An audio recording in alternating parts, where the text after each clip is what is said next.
10月27日，中美电影节与北京师范大学中国文化国际传播研究院以及美国南加州大学共同举办了中美电影节学术论坛中国镜像与现代性的活动，受到了中美两地电影人及学生的鼎力支持。中美电影节学术论坛聚集了来自于中美两地的电影以及学术方面的专家，包括中国文化国际传播研究院理事长黄慧林、北京电影学院资深教授黄世先、上海戏剧学院电影电视学院院长胡雪华、美国南加州大学美中学院院长 Clinton Dube、美国南加州大学东亚研究中心主任 Stanley Rosen、美国南加州大学电影艺术系教授 Jason Square、美国加州大学洛杉矶分校戏剧影视教育家评论家 Robert Rosen 等。同时，中美电影节主席英龙传媒总裁苏彦涛先生以及美国电影协会亚太区总裁艾里善也亲临现场，对论坛给予了支持。11位来自于中美两地的电影以及学术方面的专家，在现场从学术的角度就中国电影如何被西方观众接受，以及如何进一步向世界拓展进行了深入的交流与讨论。朋友们、同学们，你们好！欢迎来我们的南加大，我们非常We're delighted to have everyone with us on this beautiful Saturday afternoon. But you have chosen wisely because you've got a wonderful set of speakers coming your way in just a moment. But to get us started, it is a great pleasure to ask James Su, who is the chairman of the Chinese American Film Festival, which is now in its 8th year, and is also the head of EDI Media, and is a true visionary by making all of these things happen. Friends, please welcome Mr. James Su.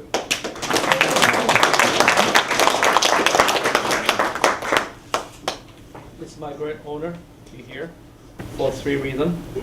The first, this is the dream of the CAF, which is the Chinese American Film Festival.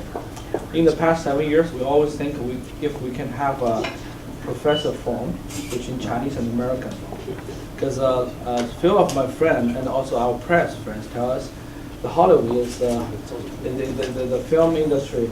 When we do the film festival, too many people talking about the money. But we need some professor to help us improve the film festival. So today the dream comes true. So I really appreciate the Chinese and American, all the professors, especially U.S. China Institute of USC, to give us this beautiful opportunity. Second, I'll be here because all this today the keynote speakers is my friend, is my idol. I really want to take this opportunity to learn from all of you. And the third, personal reason, because the leader of the Chinese professor delegation, Professor Huang, is my auntie.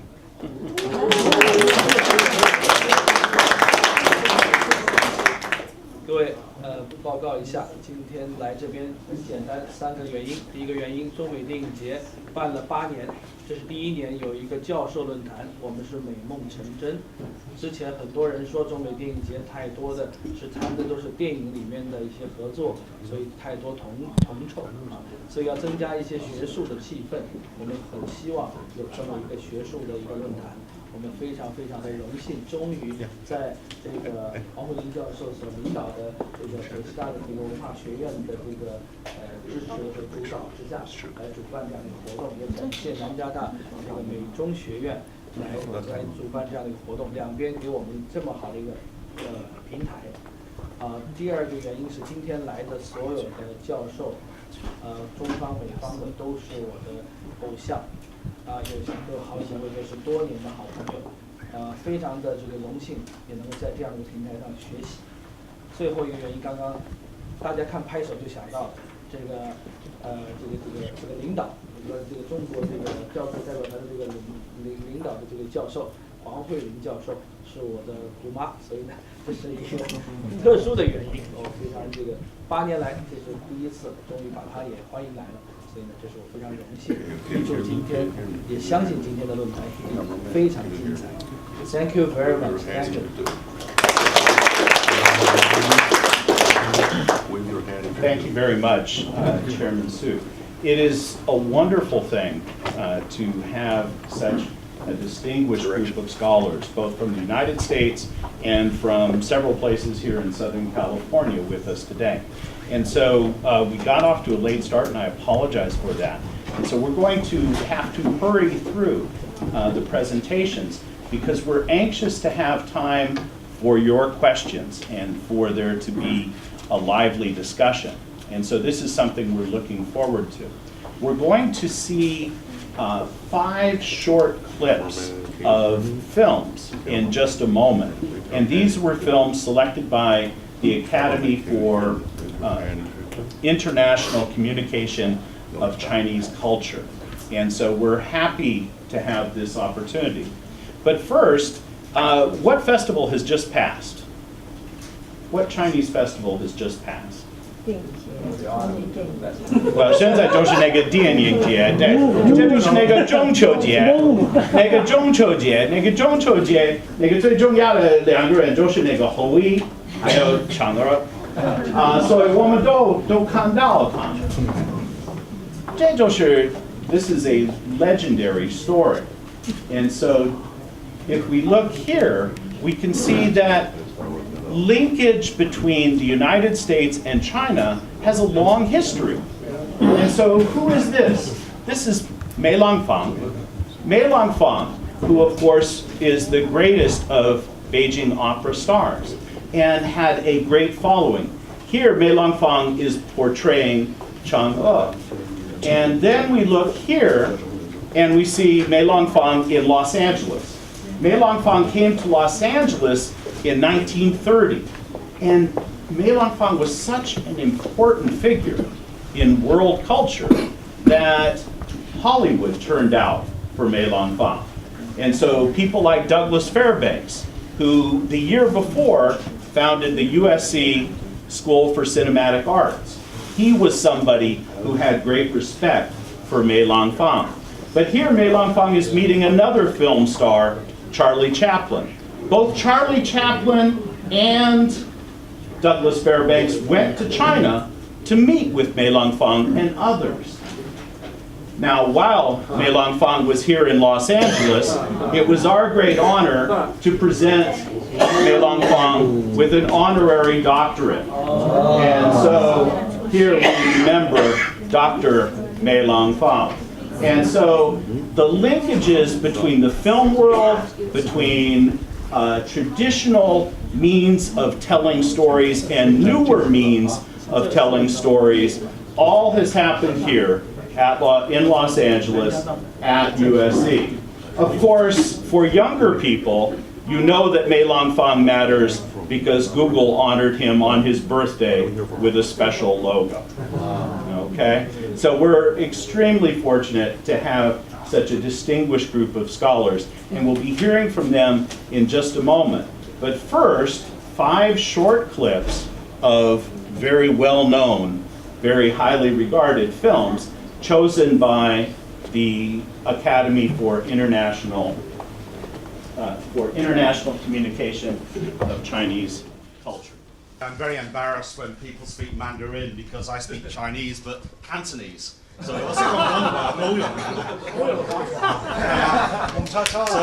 to have to speak in English really, really quickly. It's a great honor to be here. The MPA has been around since 1922.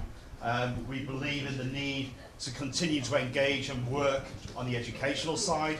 And we're going to be running more workshops in China and also across the whole of Asia, and also relying on Chinese professors like the great Dr. Stanley Rosen to help and to teach us. When I was driving here just now, one of my colleagues said, well, have you been here before? And I said I came last year to learn and to have a chat about what we could be doing. So look, I'm looking forward to hearing more, and that's all I have to say. So thank you. 阿刚说过，骆驼可能把别人的活看得比你重要，这叫诚信。我觉得这也是千百年来骆驼可能生生不息的原因吧。追过来人，来！我怎么样？我一定不能下手。这次走了，再别回头。我知道，目前一定要交到坏人的身份。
vastness of the Himalayas, the Tibetan people lead quiet lives in harmony with nature.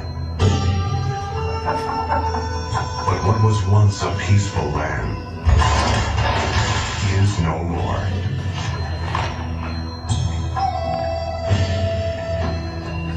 To save the antelope, the men of the villages unite to confront the poachers themselves.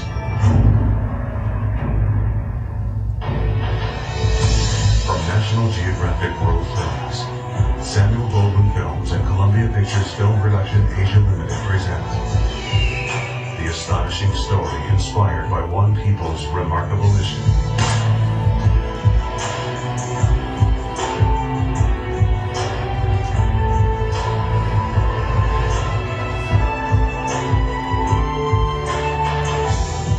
For the love of their land, for the freedom of their souls, for the future of their world. Mountain Patrol, Kukashili. The Chinese American Film Festival has more than 100 films from China right now. And so I hope that all of you will seek the opportunities to see them all over the city.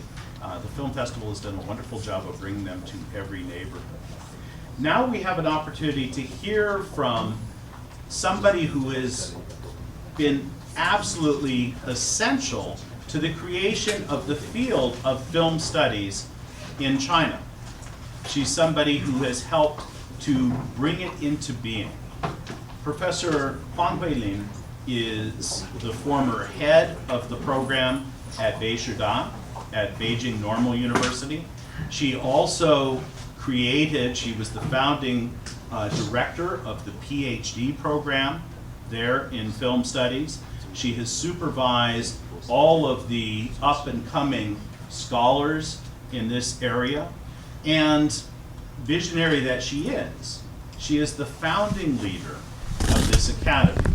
And so it is an enormous pleasure to offer as our first speaker today Dean Huang Huilin.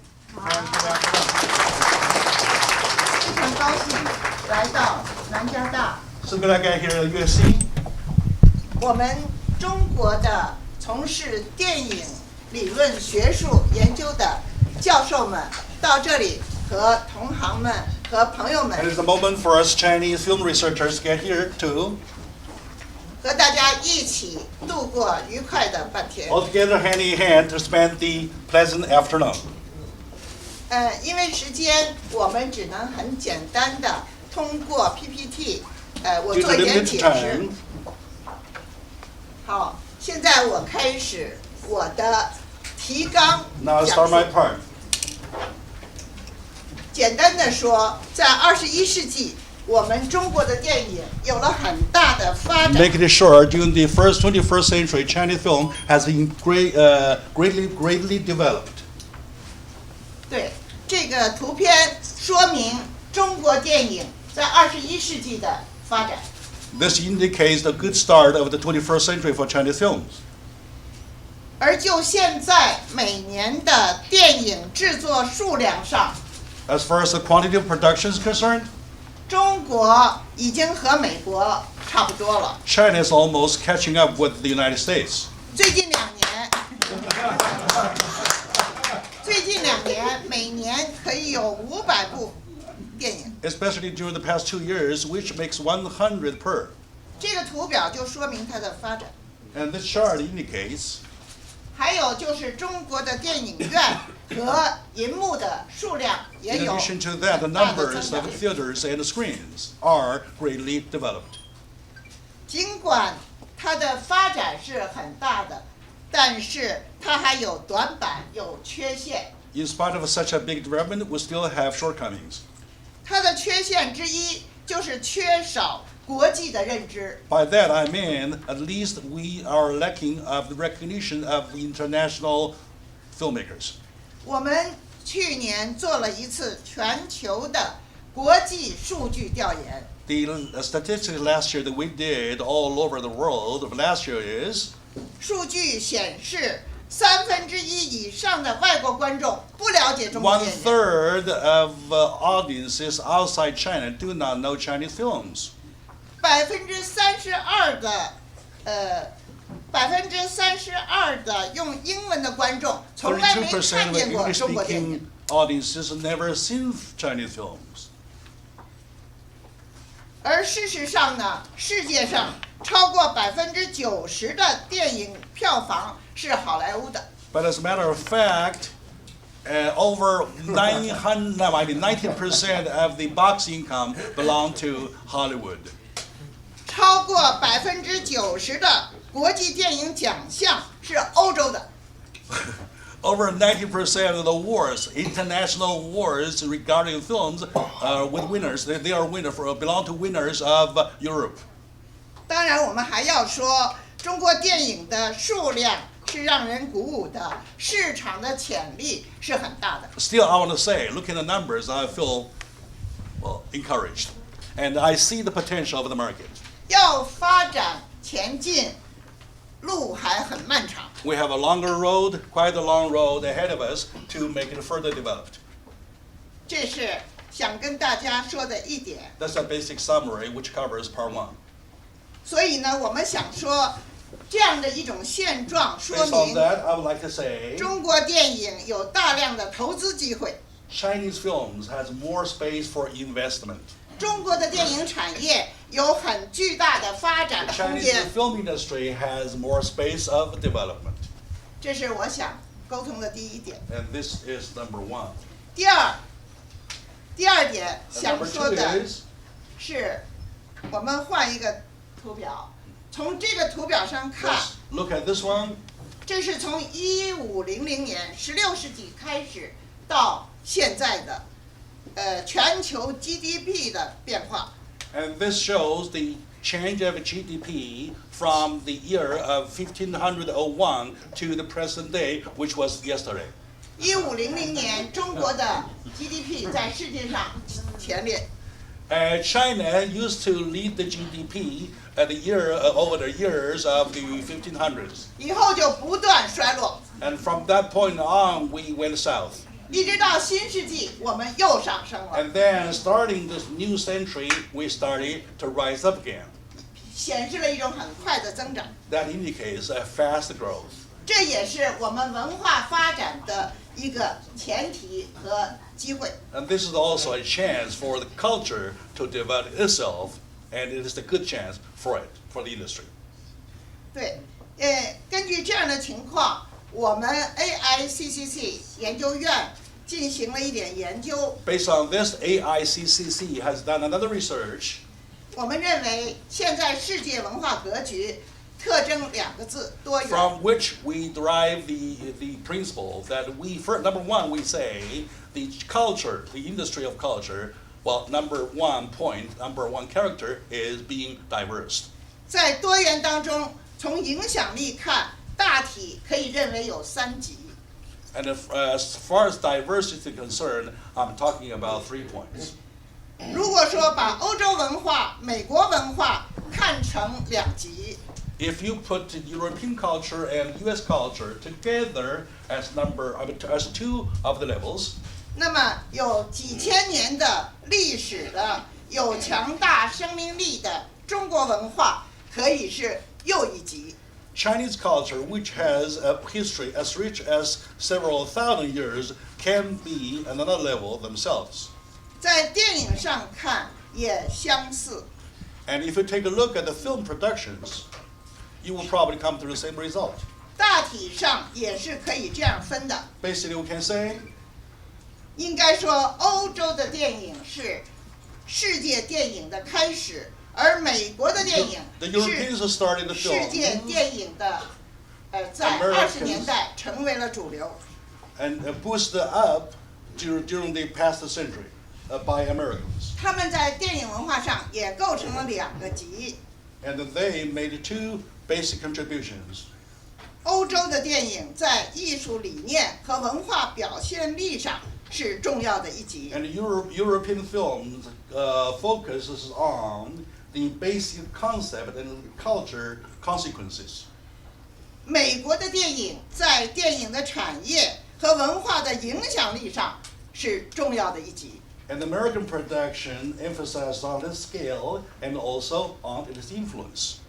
那从这2级的以外，我们认为有华夏文明积累的中国电影应该 From these 2成为 points, 第3 we 级。 think that the third one should be the Chinese film, which is the one that represents a country and a culture that has history of thousands of years. 为此，我们北师大，这怎么不走？ For that, me and my school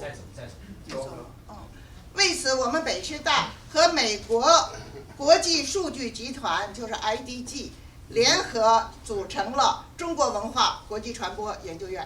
For that, our school and the IDG together made another research institute, which finds 我们就是想能够有效整合资源， and an ideology of putting our resources together.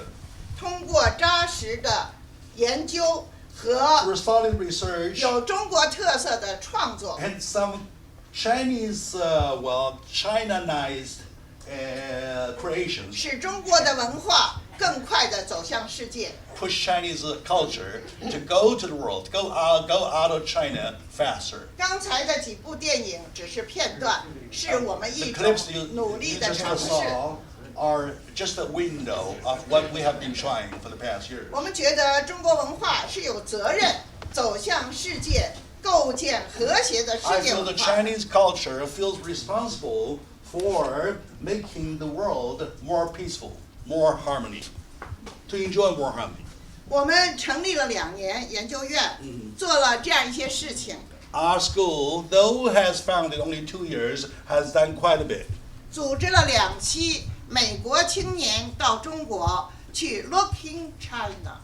Oh, put together delegations, 2 delegations from United States to China, to go to China, and the theme is called Look into China.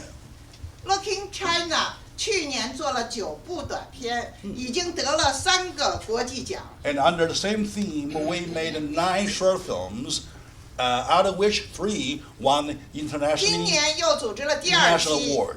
这第2期还没得奖， This 刚 year 做 we 完。 started the second push, and we haven't won anything yet, but think we will. 我们组织了全球的中国电影影响力的调查问卷。 We put together all in a quiz, and a poll test that regards international film producers and film audiences. 我们收集了1308份问卷，进行了分析。 And we get 1,308 replies of those questionnaires. 我们还组织了2次国际论坛，其中有1次美国前总统吉米·卡特参会。 Twice we put together forums regarding film and the film industries, one of which is attended by our former president, Mr. Carter, Jimmy Carter. 另外，我们写了一些文章，还出了3本书。 And in addition to that, we have published 3 books and 1 huge article. 这个也是在我们的调查和论坛的基 And 础 this is 上。 also built on the foundation of our research. 其中有1本书是从孙中山到乔布斯。 Oh, one of the book is entitled From Cindy Xiang to Jacobs. Oh, no. Stephen Jobs, not Jacobs. 这是我们刚刚开始的工作 And 事 we 业 just。started. 我们想，第3级电影文化 We think 是我们一个长期努力的工程，我们需要探索 The 前 third 进。 point that regards Chinese film is such a project that it calls for everybody's efforts. 我们相信，通过多元的世界电影文化 We 交 strongly 流 believe 对 that 话， through the diversity of the film industry, we'll start a conversation. 来自东方的第3级电影文化会枝 And 繁 the 叶 third 茂。 one coming from the East will be getting entering its blooming season. 我们期待中国电影走向世界。 I anticipate for that day Chinese films enter the world market.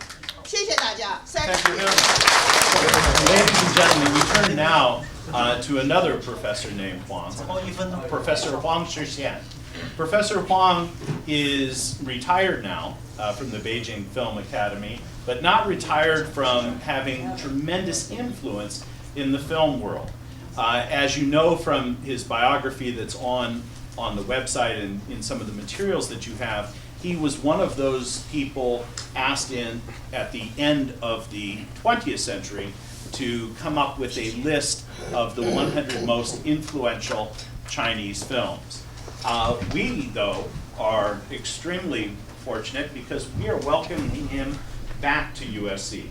He is an old friend, having been a visiting scholar here at Nanjiadang. Friends, let's welcome Professor Huang. Good afternoon, everybody. In this classroom, all of my friends, and yeah, this is Robert Rosen is my teacher. He just in the 1980. please. Yeah, Robert Rosen, 1984, go to Beijing. He taught me how can do the melodrama. So our Beijing Film Academy also, the teachers, students also very, very like Robert Rosen, Professor Robert Rosen. Yeah. Thank you. I want to say very thanks, Robert Rosen, my teacher.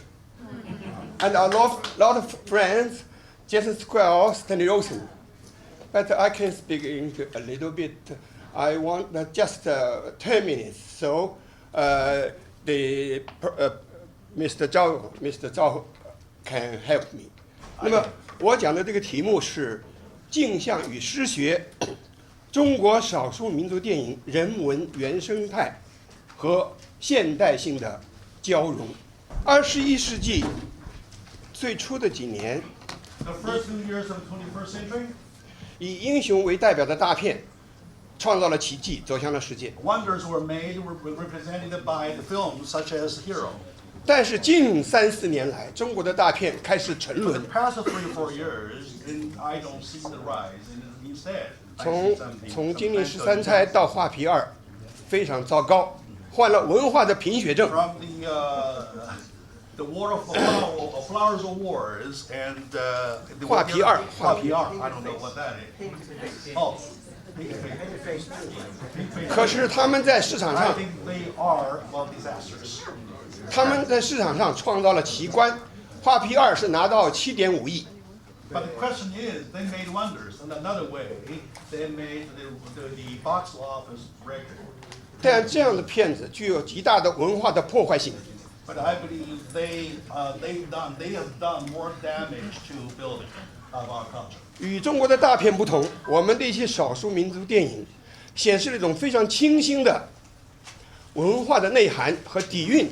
它用对心灵的对话给我们感动。 Opposite to them, and our films, which is a focus on the diversity, really depicts the China, the real China, and the picture, the images are really touching people. 那么我们这次选的五部片子，没有想到，全部都是少数民族电影。 And our selections for this year's Chinese Film Festival all belong to this category, diversity films. 当时大家看了4部，缺了一部《喜马拉雅王子》。 And there was one short we didn't have that just now shown, which is the Prince of the Himalayas. 我认为这些少数民族电影会成为中国的文化软实力，并且是走向世界的前卫。 But to me, together, they represent a soft power of the Chinese culture, which I believe in no time will come to the forefront of the international film market. 所以我第一点讲的是镜像叙事， My film point is 民族志及其缤纷多彩的人文原生态。 imagination, narration, and telling stories based on the true original image of the Chinese diversity. 中国有56个民族，汉族是最大， 6 nationalities. 但是还有55个 The 少数民 leading 族， one is Han, and the rest of which are 55. 他们共同构成了一个 Altogether, 中华民 they 族的 form 文化 the 共同体。 Chinese culture. 那么其他55个民族是少数民族， Speaking of the 55, 但是在中国民族无分大小， they are equally big to me. 他们都具有自己民族独特的人文原生态 Own 和 language 丰厚 and 的 their 历史 own 资源。 civilization and their resources. 那么近10多年来，我们看到的是 During the past, more than past 可可西里 years, 季 we 风中的 saw 马 可可西里鄂吉、碧落雪山、 by Mongolian mountain 骆驼克、喜马拉雅王子 and deep in the 这些作品， deep in the clouds, Prince of Himalayas. 他们都是对民族人文原生态的一个开掘，在新鲜的人物形象塑造方面显示出 They are the 多样性的美学风采。 in the development, in the exploration of this whole area, which relates to the Chinese minority nationality. 好在这个我的论文英文的文件已经给了几位教授了，我就简略的不再多讲。那么我只举一个例子，就举的是碧落雪山。 Now just to sum it up, 为什么熊要下山来伤害人？ let's take deep in 为 the 什么 clouds. 人要去 This is 砍 why 珍贵树 when 木？ the bears come down to the village to hurt people. 贫穷。 Why people will chop down 贫穷。 woods? Poverty. 熊本来是傈僳族的一个图腾崇拜，现在 Bear becoming their motto, 熊要来吃人。 and they come to the village to 这个 eat 地方人要 hurt 迁 people. 徙，谁之过？ Sherwood Hu's film Prince of the Himalayas.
hear from the filmmaker himself.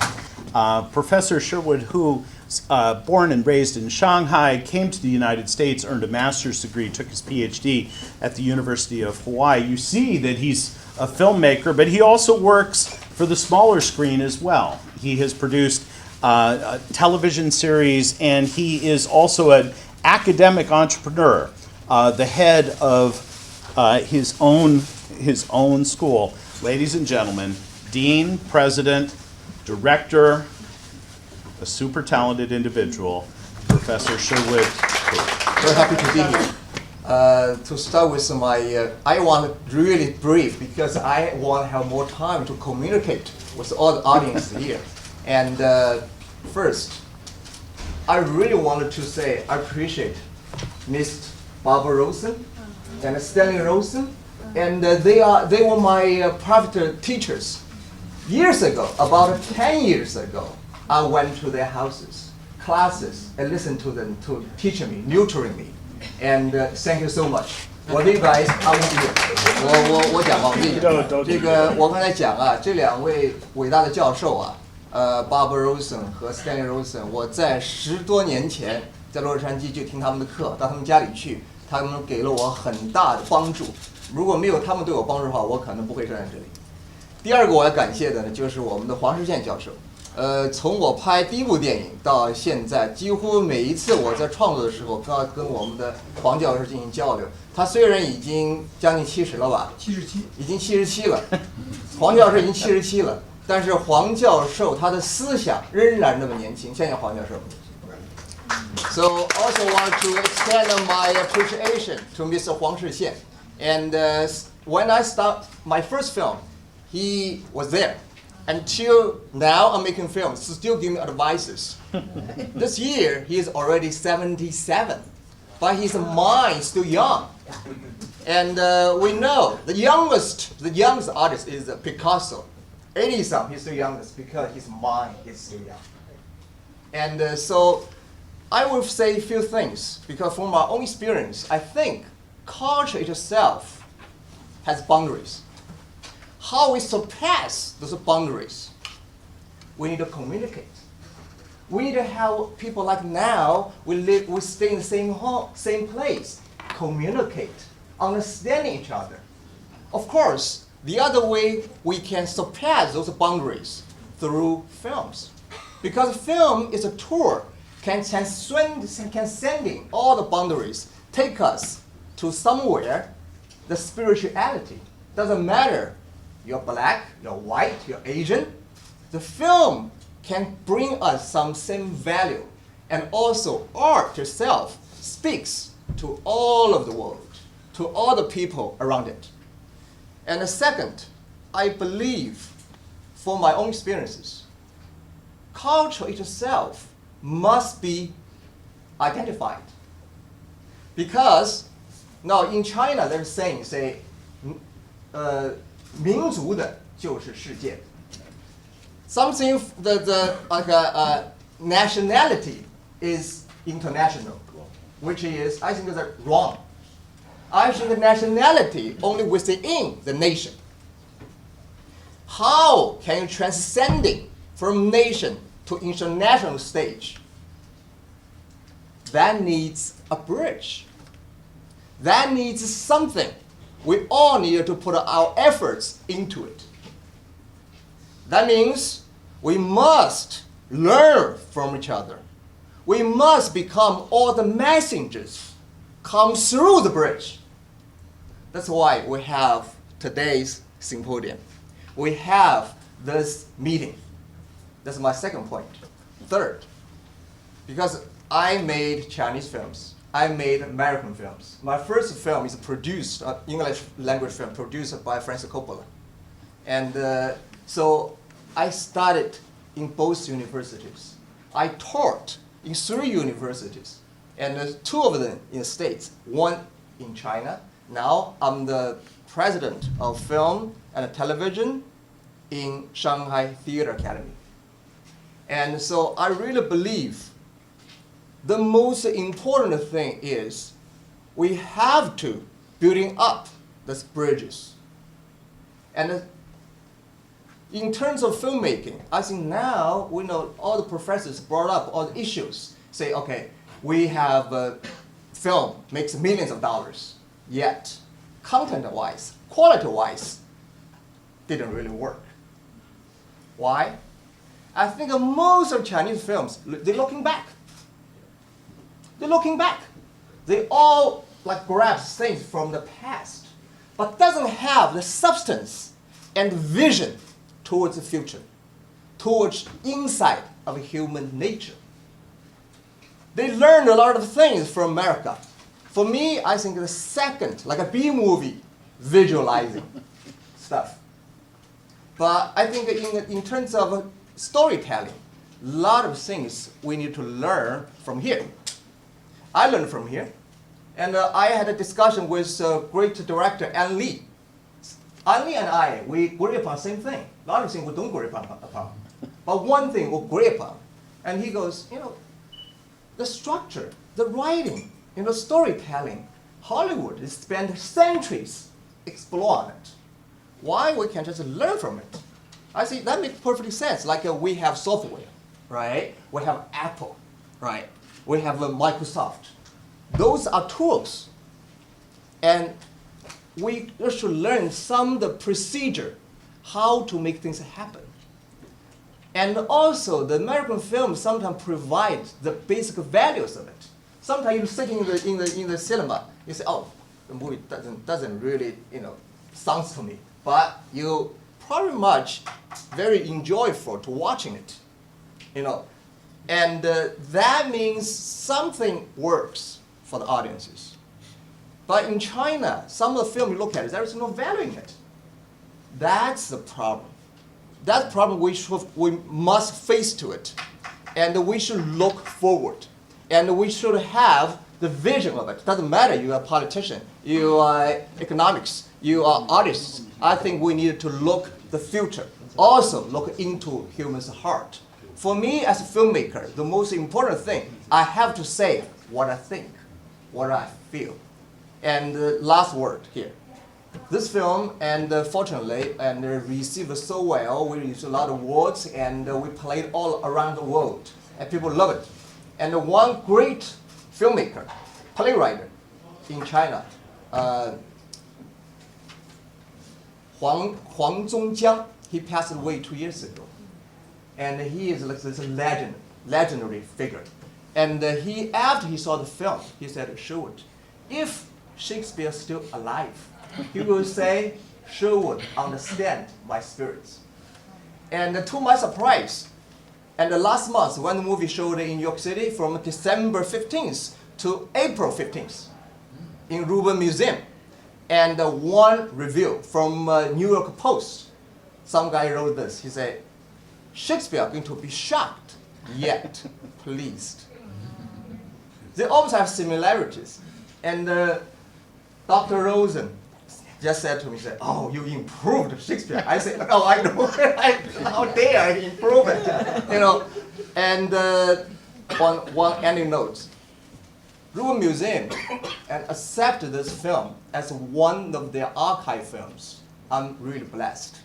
God bless everyone. Thank you. Ladies and gentlemen, it is, of course, completely unnecessary to introduce Stanley Rosen to any audience in Southern California, but especially over here, and especially here at USC.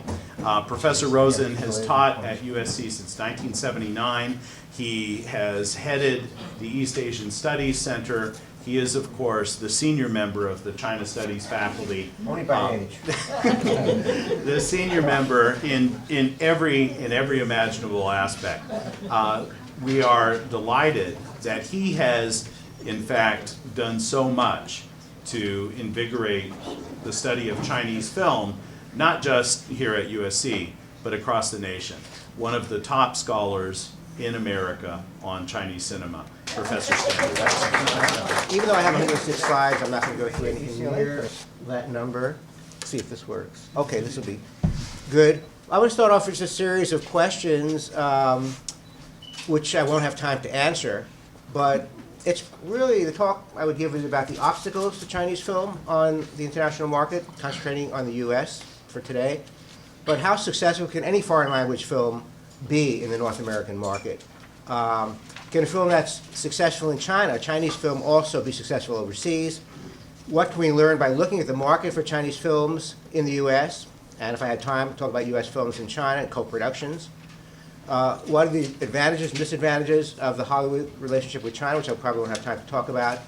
And another thing I won't have time to talk about, but I gave a talk similar to this at Beijing University relatively recently. That's why I put the Chinese up on the PowerPoint slides. Should Asia, not the U.S., be the primary target market of Chinese films and co-productions? Because you take films like Chirbi, Red Cliff, for example, did very, very well in South Korea and Japan, but not particularly well in the United States.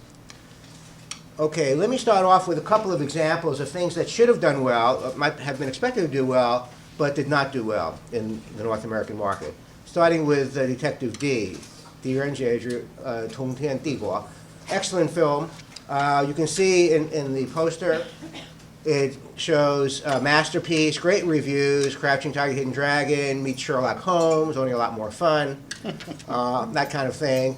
LA Times, epic film. New York Times, this says it all, I think, a grand scale adventure filled with household names you don't know.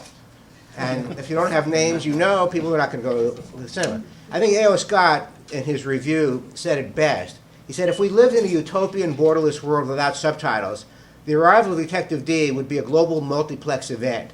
The work of its director, Tsui Hawk, Shu Ke, would be at least as well known among American seekers of cinematic thrills as Jerry Bruckheimer, Michael Bay, and so on. Problem is, we don't live in a utopian world. Sure, we'd like that to happen. It's not going to happen. So that's why his film is showing in a museum and not at the LA Live.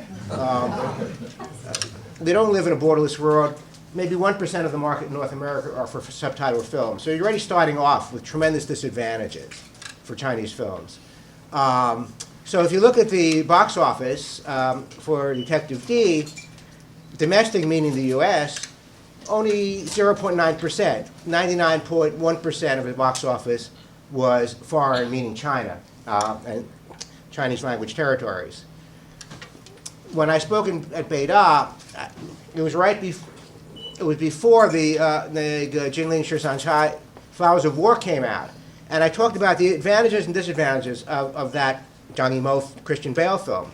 Most expensive film ever made in China. Zhang Yimou is a name in the West, the only really name in the West for a director. Christian Bale, of course, is a big name. There's a lot of interest from Sony, Fox, Weinstein, Summit, Focus, but they passed on it because they knew it wouldn't do that well, and so it was picked up by Wreck and Hill and Row One. Another advantage, a story about heroism, as the producer said, no longer Zhang Yimou's producer, but at that time, Zhang Weiping was the producer. Everybody can relate to this film. 40% of the dialogue in English, also good. China's official Oscar submission, Best Foreign Language Film. International cast. Those are the positives. What are the disadvantages? Because this is supposed to be a model. Took Bale 5 months to read the script. Took 2 years to get this thing off the ground, and they couldn't negotiate with any other stars while Bale was evaluating whether or not to do the film. 60% of the dialogue in Chinese. This, in many ways, number 4 is crucial. Unfamiliar period drama, Sino-Japanese War. That's why they changed the title to Flowers of War rather than Nanjing Massacre or something like that. But period dramas don't do well. I'll talk about Feng Xiaogang's 1942 very briefly next. Not only that, but it's about the Nanjing Massacre. And so Christian Bale, I have a lot of slides about Christian Bale traveling around China, going to Lin Yixian, trying to meet Chen Guangcheng, because Christian Bale was criticized, basically, for making propaganda for the Chinese, and he was very embarrassed. So he called CNN and said, I want to meet the Chinese dissident, who's the most famous dissident. So, unfamiliar period drama. Nanjing Massacre. Everybody in China knows it. People outside China do not necessarily know it, so it looks like a propaganda film. Not the best choice if you can do a film with Christian Bale. And Zhang Yimou is really the only named director. Feng Xiaogang's film, reviewing the past 1942, about a famine in 1942 Hunan province. A real downer to begin with, and it's a period piece about a very important period of Chinese history. Even though he has Adrian Brody and Tim Robbins in the cast, it cannot do well in the U.S. Feng Xiaogang tried before with Big Shot's Funeral with Donald Sutherland. which was a big hit, made 50 million renminbi in China, made a total of $820 at the US box office. Again, Feng Xiaoyang doesn't speak English. Donald Sutherland, if you talk to my students and you say Donald Sutherland is starring in a film, who cares? Donald Sutherland can't open a film in the US anymore. Maybe Kiefer Sutherland, not Donald. So that's not going to work either when that comes out. Fei, okay, Let the Bullets Fly. Until Painted Skin 2, that was the biggest box office hit of a Chinese language film in China. Excellent film. But again, if you look at what the LA Times said, when this film was shown at the Tribeca Film Festival in April in New York, people walked out. It had a very difficult time getting any distributor. And finally, I think AMC showed it in the Chinese communities in the US. Aftershock, Tangshan Dadijian, US market, 0.1% of its total gross. Again, if you look at Aftershock, you see it's China, mainland China, Hong Kong, Taiwan, Singapore, to some extent South Korea, a little bit of Vietnam, but certainly not in Western markets. If a Chinese language film is good, or Korean language or a Japanese language film is good, it'll simply be remade. Whether it's Ringu, the Japanese film, The Ring, Shall We Dance, the Japanese film, Old Boy, the excellent Park Chan-wook South Korean film, now being made by Spike Lee. Actually, it's supposed to be made by Spielberg and Will Smith, but the original owner of the manga, Japanese manga cartoon, threatened to sue because they sold the rights to Korea, not to the US, so Spielberg and Warner Brothers dropped out. And now it's going to Spike Lee. It's a much lower kind of budget film. So the classic example is Departed, taken from Wu Jiandao, Infernal Affairs, the great Hong Kong film, was made by Martin Scorsese and won the Academy Award. In every single case, an Asian, very, very good Asian film that's remade in the United States, the box office internationally, is that 30 seconds or minutes? 30 seconds. 30 seconds, okay. The box office is always bigger for the American film, the Hollywood remake. Just a couple of last slides. You look at A Woman, a Gun, and a Noodle Shop. In China, made $40 million in China made $40 million. In the United States, made $190,000. These are Chinese remakes of American films. You look at What Women Want. It made only 1.2%. Okay. Let's see. Okay. Let me do the last one. I won't go through all the box office. But here's the last example, because Huang Shixin talked about how Painted Skin 2 destroyed Chinese culture. Well, what Painted Skin 2 did in their advertising was to steal from Avatar and Black Swan, so their poster was a combination of more successful Hollywood films. Thank you. Thank you very much, Stan Rosen. Ladies and gentlemen, we have three distinguished USC speakers on the panel. We turn now to Professor Jason Squire.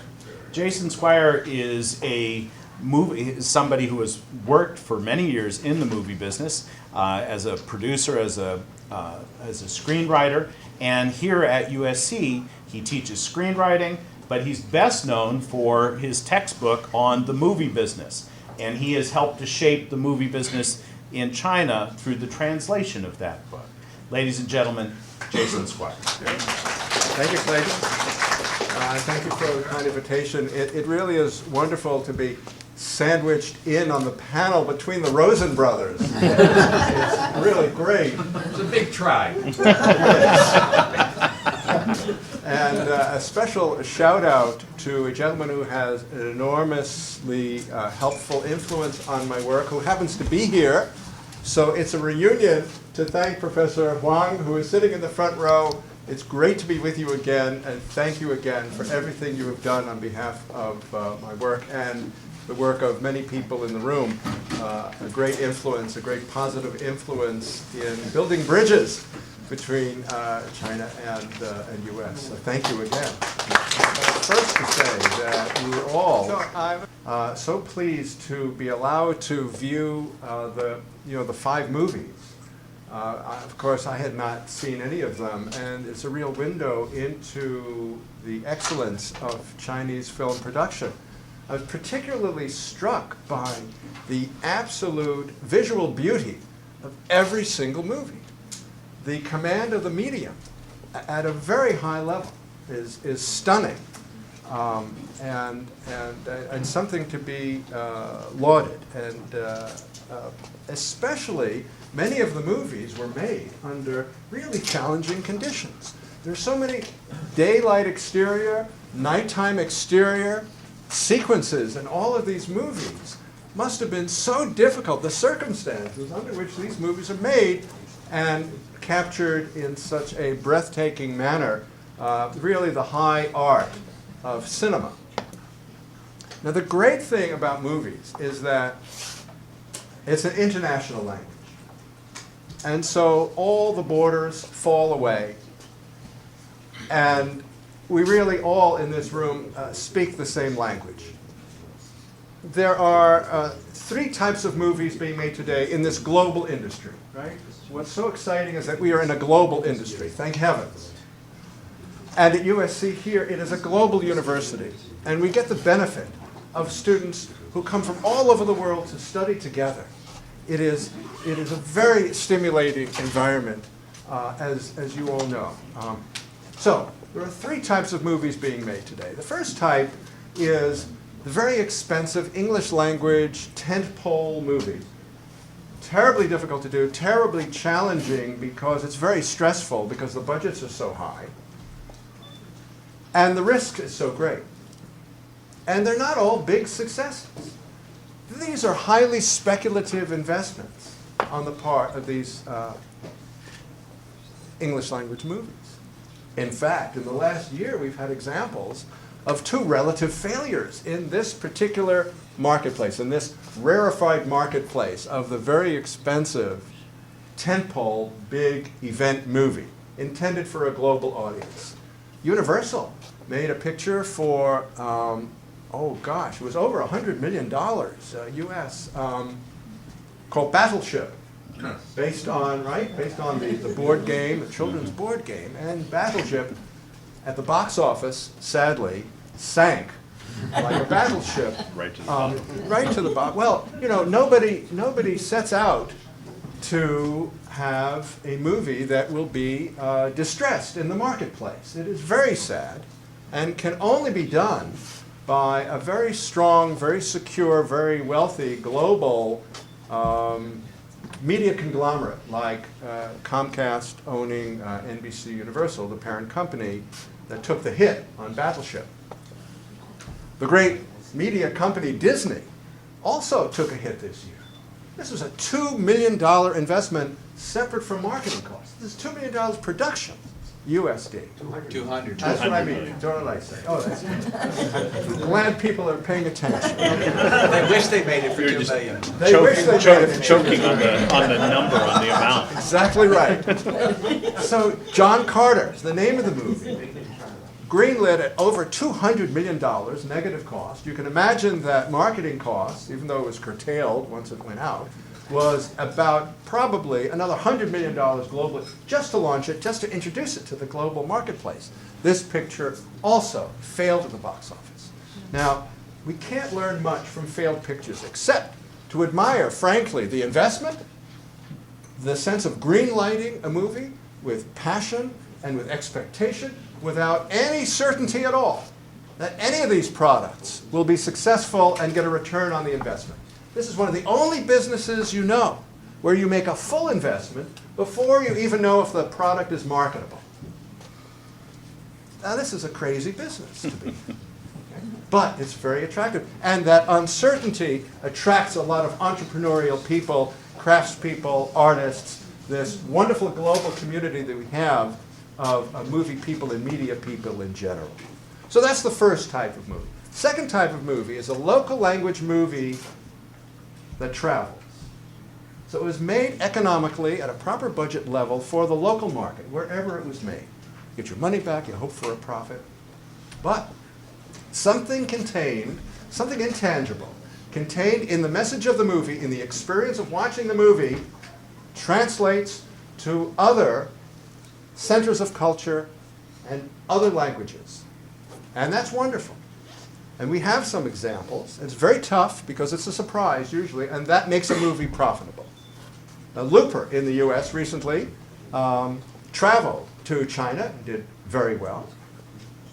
Hero, of course, the great movie of about 8 or 9 years ago that did very well here in the United States. So the third type of movie, as you would expect, is a local language movie that does not travel. Made for the local market, anywhere in the world, in any center of culture, and that's the heart of the movie business today, anywhere. In the US, in China, anywhere at all. So I wanted to close by making one more point, because we've been talking mostly about theatrical. And there's a whole new world online in terms of movie making and marketing. And this has been my scholarly work for the last 4 or 5 years. In fact, I was very grateful through the kindness and guidance of Stanley Rosen to have my article on this subject translated and published for the first time anywhere in China, in Film Art Magazine, the scholarly magazine of the China Film Association, in March of this year.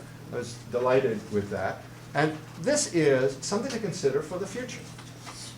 That in addition to traditional marketplace issues, theatrical, that we've been discussing throughout most of this weekend, there is a burgeoning potential business model online of what is called DIY, do-it-yourself, but it's not really do-it-yourself. You do it with a core group of people you trust, of making movies or other expressions digitally, very low budget, and with the entrepreneurial spirit, marketing them online, distributing them online through VOD and other platforms on, for example, iTunes, Netflix, Amazon, Hulu, and others. This, in my opinion, will be much of the future for creators and for audience members of a whole new range of product.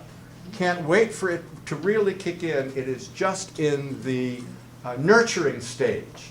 There are really good examples in US and in China. We look forward to that growing and shifting and really taking hold in the future, and we'll all be studying this together. Thank you very much. Those of you who were at the ceremony for the Chinese American Film Festival heard Professor Squire talk about the joy of teaching, and you can see how effective he must be as an instructor. We're really fortunate now, finally, to have somebody who actually studied at USC. Instead of somebody who has taught others, somebody who studied and graduated from the University of Southern California. We're so fortunate to have with us Richard Anderson. Richard Anderson has won an Oscar. He's been nominated for other Oscars. Those of you who have seen, the Spielberg classic Raiders of the Lost Ark, you appreciated it so much more because of the sound that he made possible.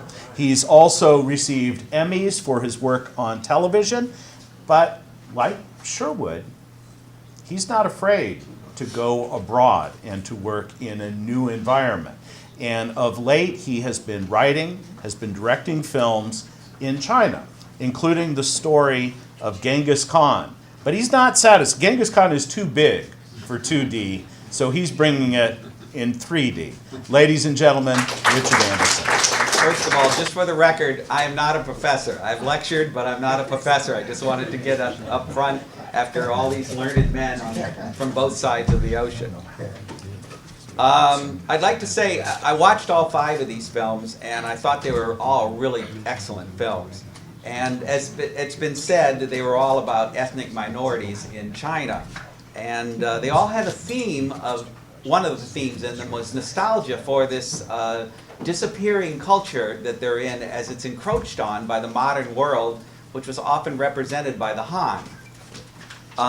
As I watched them, one thing occurred to me. I was interested in whether or not the directors came from these areas, because they seem to love and these obscure areas of China so much. You can see it in the films. I know Sherwood is wasn't from Tibet, but I don't know about the others. They also were widely, had different ways of approaching the subject. Mountain Patrol, and especially Deep in the Clouds, almost felt like documentaries to me. They were so realistic.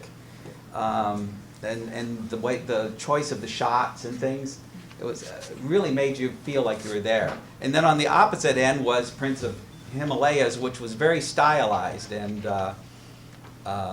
also excellent. And for the record, I think Sherwood improved on Shakespeare also. So I was surprised to get these films for, because I was told that the theme of this conference was about modernity. And whereas all these movies were about love of the old way. And so I was expecting to get films about people in, sleek apartments in Beijing, driving modern BMWs and things like, a film like Go La La Go. But, modernity is a very tricky thing.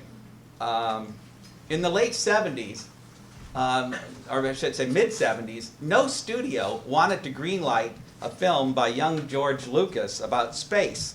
They thought sci-fi films were old hat. No one wanted to see that anymore. But Lucas took Flash Gordon and gave it a new face with edgy, state-of-the-art visuals and the then new Dolby stereo sound. And all of a sudden, Star Wars became the definition of a modern motion picture. But still, at its heart, was very traditional stories of knights and nobles. I already mentioned about how Prince of Himalayas was a new way of telling an old tale, using techniques that Shakespeare would have loved to have had at the Globe Theater. But the documentary quality of Deep in the Clouds, as I said, gave the film a realism. I really felt I was there. And in fact, that film made me wonder how many of the characters were actual actors and how many of them were local people that just got drafted into doing the movie. And this sort of same feeling of documentary was used very successfully in US films like The Blair Witch Project, or more recently, Beasts of the Southern Wild. These films seem so real that the viewers almost really think it's just a documentary. Also, I felt that Mountain Patrol and My Mongolian Mother kind of had also a very traditional simplicity and assured character relationships, almost like a traditional John Ford film. So I suppose my point is what is modern and what is old is often whatever is in fashion at the moment. We often define modern as using by technical considerations. We think modern films have to have a lot of fancy digital effects and maybe even 3D and be shot with digital cameras. So, and I have to tell you, while I've been working in China, I've seen their gleaming new studios, and they have all the same equipment we do in Hollywood. There's no technology gap between Hollywood and China. In fact, recently, China even bought Digital Domain, the famous Hollywood visual effects house. So that's now going to be run by China. So, yeah. See, old technology here. Paper. So anyway, but you can call me old-fashioned, but I think that the heart of a great film is not all the technical whiz-bangs and things, but a great story with wonderful characters. By now we've all seen these wonderful visual effects, and so much so that people are becoming jaded to them. It doesn't mean so much anymore. As Professor Rosen said, John Carter failed despite having all these modern things and a huge budget, because we didn't care about the characters, the people inside of it. I think that's the reason for the success of these 5 films, is that we deeply care about these characters and the problems that they face. We identify them even though they come from different cultures than us. And that's what really matters. And especially in this year, when Hollywood gave its Best Picture award to a black and white silent movie, The Artist. So, as far as the future of Chinese films, we all know about the phenomenal growth in their box office, and which is going to happen because more and more Chinese are becoming middle class and have disposable income now to go to the theater. And I think it will continue to create demand for both domestic and foreign films. But I also think co-productions will become more frequent. People ask about Hollywood, but I've always pointed out that Hollywood, from the very beginning, isn't just been American filmmakers. Hollywood traditionally has gone out and looked at the world and grabbed the best filmmakers to come to Hollywood. And today, Chinese directors and actors have been hired by Hollywood to make films, so-called Hollywood movies. So that tradition is continuing. And I think that is going, the flow of Western filmmakers to China is just beginning. And I'm very proud to be part of that in my own little way. But I think the future for both China and the filmmakers, China and the US, will be more global, as I believe you called it, or international films, in addition to the local films. And I'm looking forward to seeing these films, and I hope you are too. Thank you. Thank you very much. That was terrific. Ladies and gentlemen, although he has really crossed the Great Wall to be here, that wall that separates UCLA and USC. As somebody who made that journey a while ago myself, I have some appreciation for the difficulty of the trip. But there's one person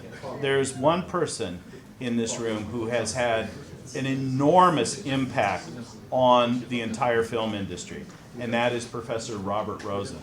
As the head of the Film Archive,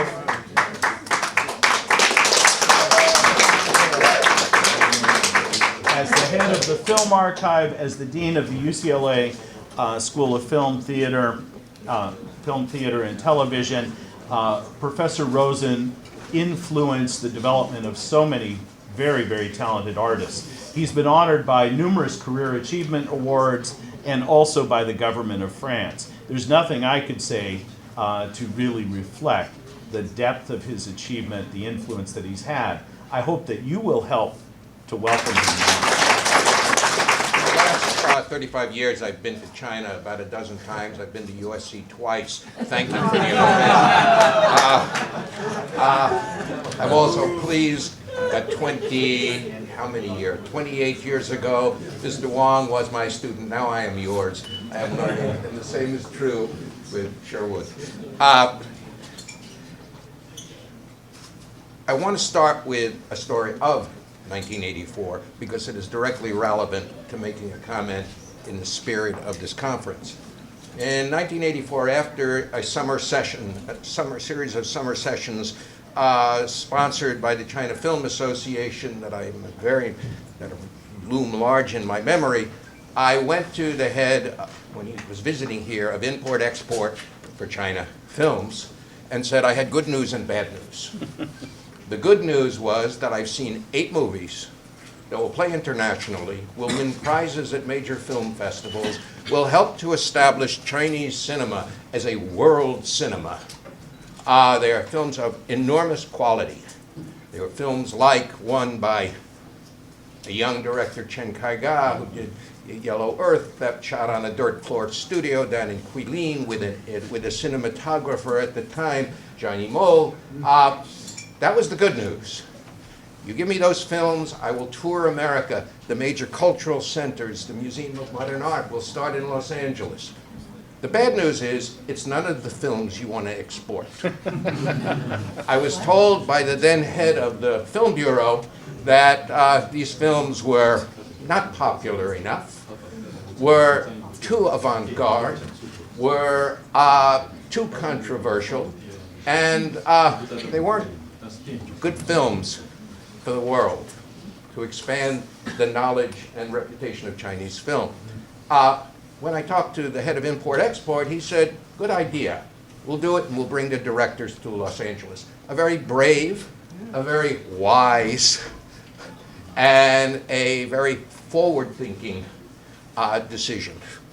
Looking now, I have 5 minutes. I want to make 5 points that I think are relevant to looking forward in terms of Chinese film and its position in the world. The first of these is studio, and fantastic studios are important. Technologies are enormously important. Box office results are very gratifying and important. All of the elements of new theaters going up every day important, but in the end, the single only important thing in the making of film and its future are the filmmakers. And it is the future of film rests with those who are now the young filmmakers, the future filmmakers. And that should be at the center, at the pivot of any discussion that takes place on strategizing the future. In my experience, teaching UCLA for 40 years or so, with many students who've gone on to win Oscars and Emmys and Golden Globes and Guild Awards, the single most important element was to develop students who are willing to take risks at the level of content, take risks at the level of style, take risks at the level of discourse, take risks that they might fail when they were students in what they were doing so they could succeed at a later point when they were serious filmmakers. And I think the same formula applies anywhere in the world. And in the many discussions I've had, and I'm not a specialist on Chinese film, for that I turn to the other Rosen on the panel, but I am a supporter of Chinese film on an international level and a friend to the filmmakers.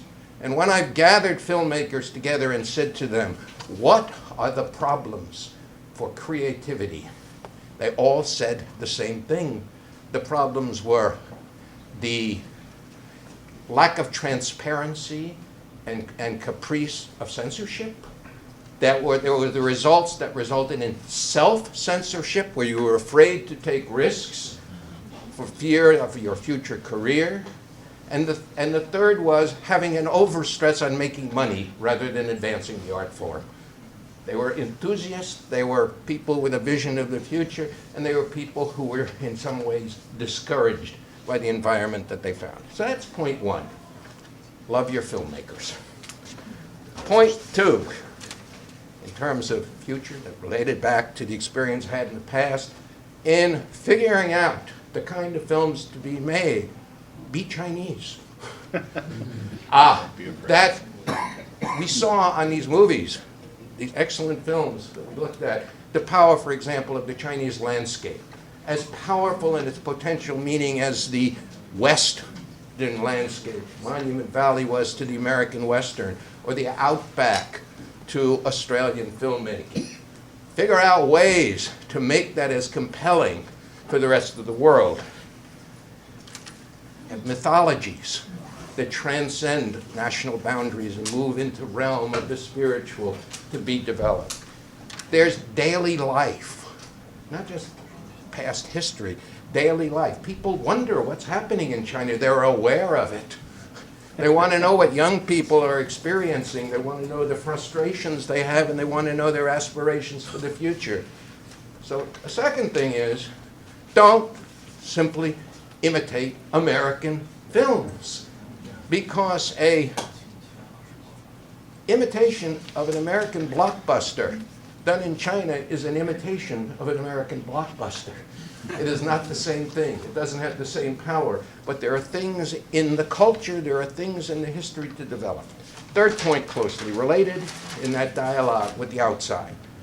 Back in that period when, in the 80s, young filmmakers looked to international cinema. And the international cinema they looked to was the European avant-garde, the filmmakers like Antonioni and what have you. If now one is creating a dialogue, drawing on international cinema, draw on the best, not the worst.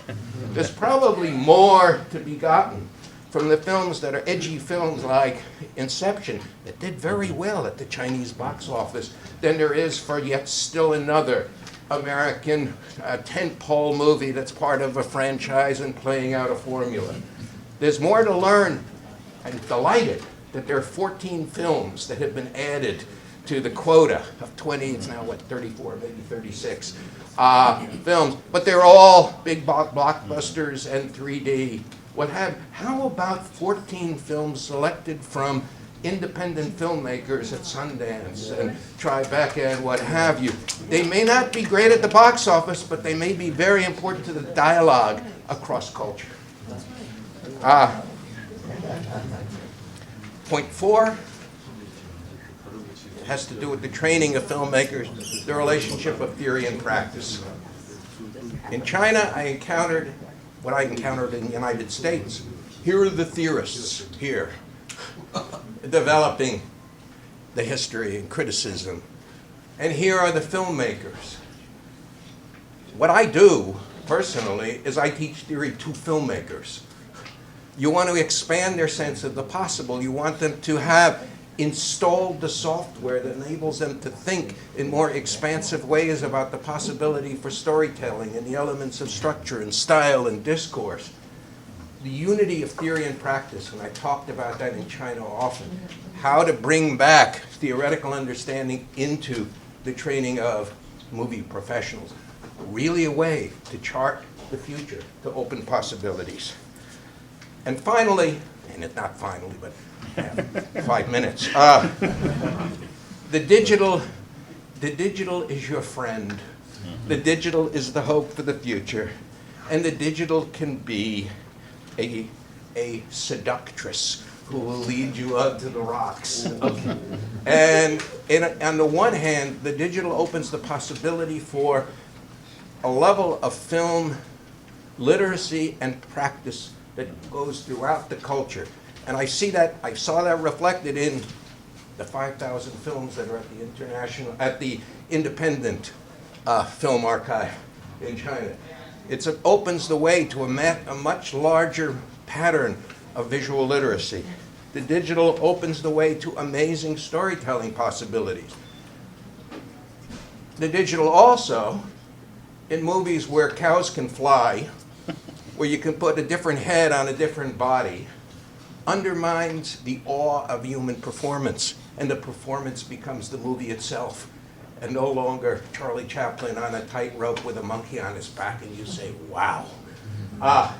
So to explore the possibilities and the peril of the digital is something that ought to be on the agenda, and I must add something else as an archivist.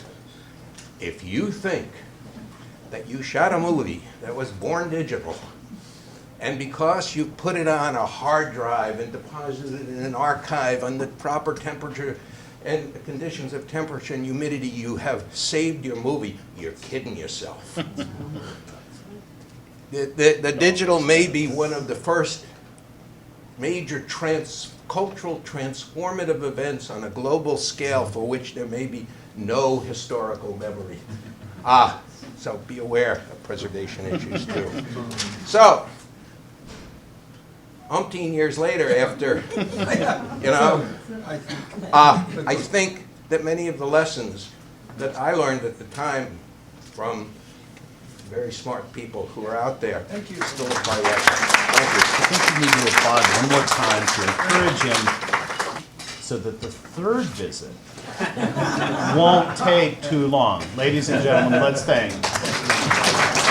Ladies and gentlemen, I think we've been very fortunate. I think Chairman Su started the day by talking about the importance of getting beyond the business, getting beyond the dollars and cents. And I think there was a lot of discussion of this, as well as discussion of the dollars and cents and how these things work. But the comments from the previous panel and from this panel emphasizing the artistry, the stories to be told, the techniques that can be used, really quite remarkable. We've just heard about the democratization of the technology and also the problems that might come from these things. Opening the door to IMAX films may not be the real solution for stimulating Chinese cinema. Okay, these kinds of things.